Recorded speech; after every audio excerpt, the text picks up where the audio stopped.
Welcome back to what is now episode 4 of this little office game. You know this part already, running around in the office, and here comes the first part of actual gameplay. So we bump into this employee and he tells us to do something. Get my phone. Well, you see, I still have some problems with collision detection and stuff, and with animations. But alright, so he left his phone in the toilet. Let's look around. Is there a phone somewhere? Can't see a phone anywhere. Light is too bright. I still have problems with the lighting as well.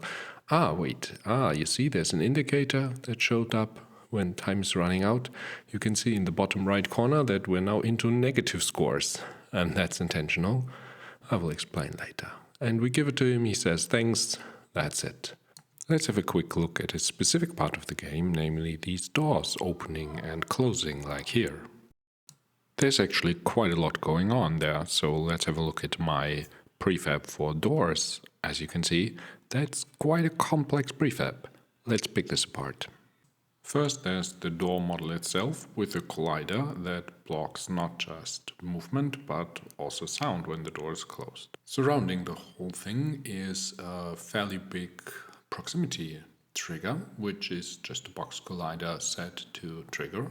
Then there's a slightly smaller mask to mask out the area of the door with a tag for the A-star pathfinding algorithm I'm using. And finally there's an audio source for the open and close door sounds.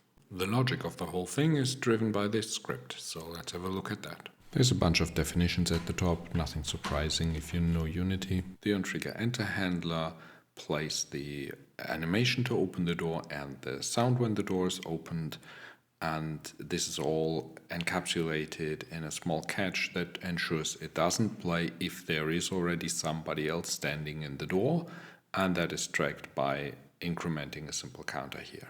And then if the object that entered the collider is the player, because NPCs can open doors as well, if it is the player, then we reveal the room behind by calling the function on another script that is on the rooms. On the exit handler, we do basically the opposite. First, we decrement our counter. Then, if there is nobody else standing in the door, we will play the animation to close the door and play the sound effect to close the door. Both times when playing the sound effects, we have a little random variation in pitch and volume just to get a bit of randomness inside, which makes the sounds less repetitive. And then we also send a message to the room that the door was closed, and maybe if the player is not in the room, which is checked somewhere else, then we want to apply fog of war and darken out the room again. So here's a quick flowchart of everything that happens.